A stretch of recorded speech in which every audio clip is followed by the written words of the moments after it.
Good morning students, welcome to online classes. हम animal kingdom discuss कर रहे थे, तो हमने वेरियस कैरेक्टरिस्टिक्स को स्टडी किया था और आज हम बात करते हैं डाइवर्सिफाइड एक्सक्रीटरी सिस्टम की। तो एक्सक्रीटरी सिस्टम बेसिकली होता क्या है? It expels the nitrogenous system out of the body to maintain homeostasis under the body.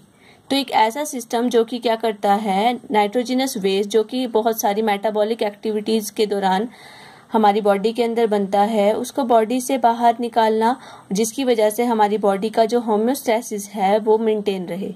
तो एक्सक्रीटरी सिस्टम बेसिकली क्या काम करता है? एक एक्सक्रीशन करता है, दूसरा ऑस्मो रेगुलेशन करता है। ऑस्मो रेगुलेशन है क्या? To maintaining water level of the body. अब इतने सारे ऑर्गेनिजम्स हैं, एनिमल्स हैं, तो उसमें वेरियस टाइप्स के जो एक्सक्रीटरी सिस्टम होते हैं वो मिलते हैं। तो कुछ एक ऑर्गेनिज्म है जो अमोनोटेलिज्म को फॉलो करते हैं, कुछ एक यूरियोटेलिज्म को फॉलो करते हैं, यूरिकोटेलिज्म को फॉलो करते हैं, कुछ अमाइनोटेलिज्म को फॉलो करते हैं।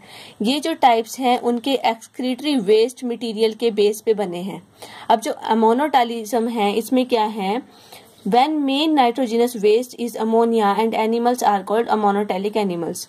जिन ऑर्गेनिजम्स में जो नाइट्रोजनस वेस्ट होता है वो अमोनिया होता है, उन ऑर्गेनिजम्स कैसे हैं? अमोनोटेलिज्म को फॉलो करते हैं और उन ऑर्गेनिजम्स को, उन एनिमल्स को हम बोलते हैं अमोनोटेलिक एनिमल्स। तो बेसिकली ये कौन से एनिमल्स हैं? जो कि ज्यादातर कैसे हैं? एक्वेटिक एनिमल्स हैं, क्योंकि जो अमोनिया है, अमोनिया अगर किसी की बॉडी में प्रोड्यूस होता है एज एक्सक्रीटरी वेस्ट मटेरियल, तो उसको बाहर निकालने के लिए ज्यादा से ज्यादा पानी की जरूरत पड़ती है। तो जो एक्वेटिक एनिमल्स हैं वहां पर पानी मतलब ज्यादा एप्रोप्रिएट क्वांटिटी में उनके लिए अवेलेबल होता है। तो फिर ऐसे एनिमल्स के लिए जो अमोनिया है वो एक्सक्रीटरी वेस्ट मटेरियल इनका बन जाता है और उसको रिमूव करना उनके लिए आसान होता है। तो इसमें एग्जाम्पल आ जाते हैं sponges, coelenterates, ctenophores, crustaceans, echinoderms and bony fishes. इसके बाद आते हैं ureotelism. The main nitrogenous waste is urea. जिनके अंदर जो नाइट्रोजनस वेस्ट है वो यूरिया बनता है, नाम से ही क्लियर है, यूरियोटेलिज्म। जो यूरियोटेलिज्म को फॉलो करते हैं उनके अंदर यूरिया बनता है और ऐसे एनिमल्स को हम बोलते हैं यूरियोटेलिक एनिमल्स। तो इसमें एग्जांपल आ जाते हैं एम्फीबियंस, मैमल्स और कार्टिलेजिनस फिशेस। इसके बाद है यूरिकोटेलिज्म। इनके अंदर जो नाइट्रोजनस वेस्ट बनता है वो यूरिक एसिड बनता है और इन एनिमल्स को हम बोलते हैं यूरिकोटेलिक एनिमल्स। तो इसमें एग्जांपल्स हैं रेप्टाइल्स, बर्ड्स और इंसेक्ट्स। तो इनके अंदर ज्यादातर जो जीरोफिटिक कंडीशन में रहते हैं या जिनको कम पानी की जरूरत होती है एक्सक्रीटरी वेस्ट मटेरियल को निकालने के लिए, उनके अंदर बनता है यूरिक एसिड। ठीक है। फिर है अमाइनोटेलिज्म। कुछ एक ऑर्गेनिज्म ऐसे भी होते हैं जिनके अंदर जो नाइट्रोजनस वेस्ट मटेरियल है वो अमाइनो एसिड्स की फॉर्म में बनता है। तो वो कौन से एनिमल्स होंगे? अमाइनोटेलिक एनिमल्स। तो इसमें एग्जांपल आ जाते हैं स्टारफिश, सी कुकुम्बर।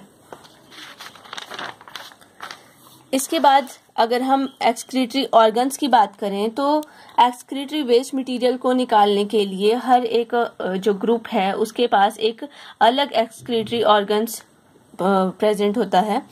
तो वो देखते हैं। जो पोरीफेरा और सिलेंट्रेट्स हैं उनके अंदर डिफ्यूजन के थ्रू बॉडी सरफेस से ही एक्सक्रीटरी वेस्ट मटेरियल को रिमूव कर दिया जाता है। जो प्लैटीहेलमिन्थिस हैं वो फ्लैट वर्म्स हैं। ठीक है। P for platyhelminthes and P for protonephridia, ऐसे आप याद रख सकते हैं। और प्लैटीहेलमिन्थिस में आते हैं फ्लैट वर्म्स। तो फ्लैट वर्म्स के अंदर फ्लेम सेल्स होती हैं एक्सक्रीटरी ऑर्गन का काम करने के लिए। एस्केलेमिन्थिस को बोलते हैं राउंड वर्म्स। तो एक्सक्रीटरी कैनाल्स इसके अंदर होती हैं और राउंड वर्म्स हैं तो आप रेनेट सेल्स याद रख सकते हैं, R for round worms and R for renette cells. फिर एनेलिड्स होते हैं। एनेलिड्स सेगमेंटेड वर्म्स होते हैं जिसमें आपके अर्थ वर्म्स वगैरह आते हैं। तो इसके अंदर जो एक्सक्रीटरी ऑर्गन्स होते हैं वो नेफ्रीडिया होते हैं। क्रस्टेशियंस है, एग्जाम्पल है इसमें प्रॉन। तो इसके अंदर एंटीनरी और ग्रीन ग्लैंड्स होती हैं। ठीक है। अरैक्निड्स में जैसे स्कॉर्पियन वगैरह है उनके अंदर होती हैं coxal glands and Malpighian tubules. तो धीरे धीरे यहाँ पे आप देख रहे हैं कि एवोल्यूशन होता जा रहा है। इंसेक्ट्स, सेंटीपीड्स, मिलीपीड्स के अंदर माल्फीजियन ट्यूब्यूल्स और यूरेट सेल्स एक्स्ट्रा यहाँ पे प्रेजेंट होती हैं। मोलस्क्स होते हैं उनके अंदर मेटानेफ्रीडिया प्रेजेंट होते हैं। फिर जो वर्टिब्रेट्स हैं इनके अंदर किडनीज प्रॉपरली बन जाती है और किडनी की जो फंक्शनल यूनिट होती है वो होती है नेफ्रॉन्स। तो यहाँ पे आप नेफ्रीडिया और फिर नेफ्रीडिया यहाँ पे बनते हैं, मालफिजियन ट्यूब्यूल्स हैं, तो इनके अंदर एवोल्यूशन होता जा रहा है और फाइनली हमारे पास एक कॉम्प्लेक्स स्ट्रक्चर फॉर्म हो जाता है, वो होता है किडनीज, जो हाईली कॉम्प्लेक्स ऑर्गेनिजम्स हैं वर्टिब्रेट्स उनके अंदर प्रेजेंट होती है। फिर इसके बाद बात आती है बॉडी टेम्परेचर की। तो बॉडी टेम्परेचर के बेसिस पे भी जो एनिमल्स होते हैं वो दो तरह से हम डिवाइड कर सकते हैं, एक होते हैं होम्योथर्मल्स और एक होते हैं पोइकिलोथर्मल्स। होम्योथर्मल्स को हम वार्म ब्लडेड एनिमल्स भी बोलते हैं। इनका ये कौन से एनिमल्स होते हैं जो अपने बॉडी टेम्परेचर को कांस्टेंट रखते हैं और बाहर अगर टेम्परेचर चेंज भी हो जाए तब भी अपनी बॉडी टेम्परेचर को कांस्टेंट रखने में निपुण होते हैं। तो जैसे मान लिया बाहर, जैसे हम ही अपनी बात करते हैं तो हमारी बॉडी का टेम्परेचर नॉर्मल कितना होता है 37 डिग्री सेल्सियस, ठीक है। बाहर चाहे 0 डिग्री सेल्सियस टेम्परेचर हो या फिर 45 डिग्री सेल्सियस टेम्परेचर हो, लेकिन हमारी बॉडी का टेम्परेचर कितना होता है 37 डिग्री सेल्सियस, क्योंकि हमारी जो बॉडी है उस टेम्परेचर को मेंटेन करने में हाईली कैपेबल है। तो इस तरह के एनिमल्स जो एवॉल्व हो चुके हैं, अडेप्ट हो चुके हैं अपने बॉडी टेम्परेचर को कांस्टेंट रखने में, उन्हें हम बोलते हैं होम्योथर्मल। होम्यो मीन्स सेम रहने वाले टेम्परेचर, मतलब एक जैसा कांस्टेंट टेम्परेचर इनकी बॉडी का रहता है और इनको हम बोलते हैं वार्म ब्लडेड एनिमल्स। दूसरे जो एनिमल्स आते हैं वो होते हैं कोल्ड ब्लडेड एनिमल्स, इनको बोलते हैं पोइकिलोथर्मल्स।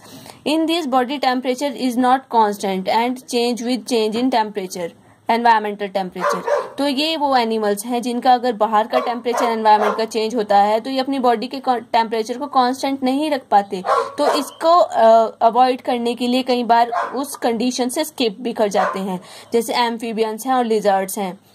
तो ऐसे एनिमल्स क्या करते हैं, अगर समर कंडीशंस हैं, अगर ज़्यादा टेम्परेचर हाई है तो हाई टेम्परेचर में ये क्या करते हैं एस्टिवेशन में चले जाते हैं, आपने सुना ही होगा।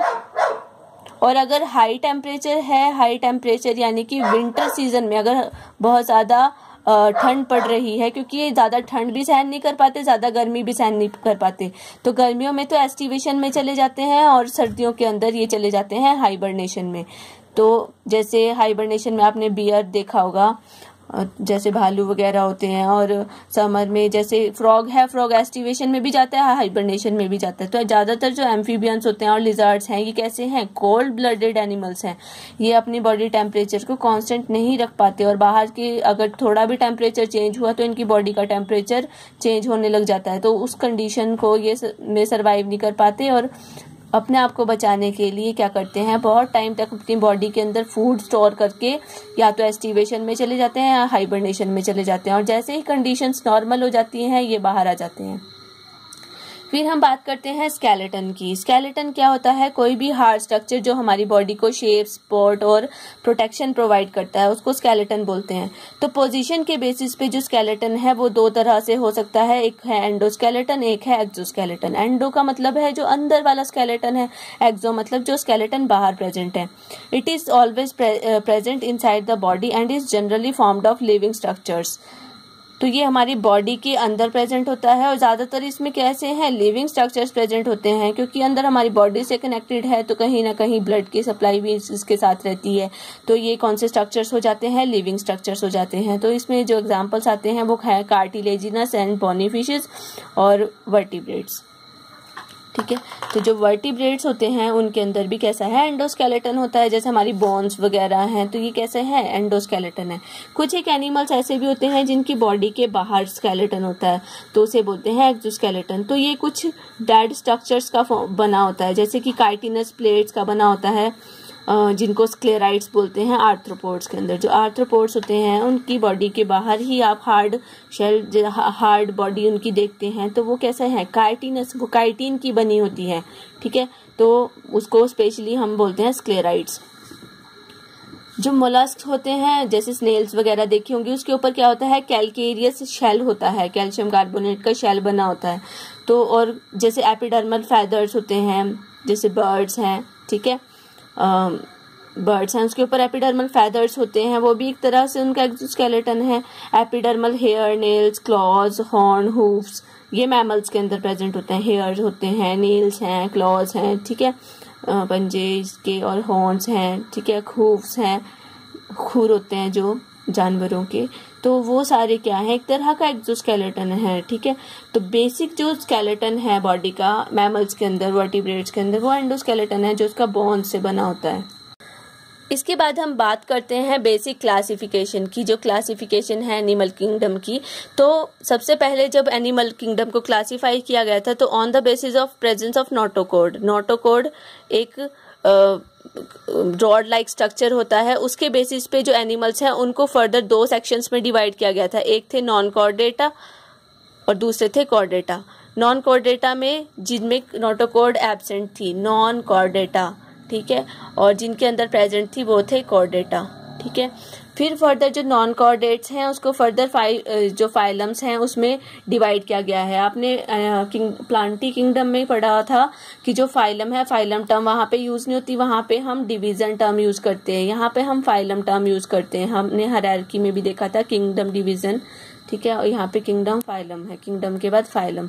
तो यहाँ पे फाइलम कौन कौन से हैं, ये बहुत इंपॉर्टेंट फाइलम्स हैं, आप याद रख सकते हैं इनको सीरियल वाइज। सबसे पहले पॉरीफेरास, इसके अंदर स्पॉन्जेस आते हैं। सिलेंट्रेटा है, इनको सिंपली निडेरियंस बोलते हैं।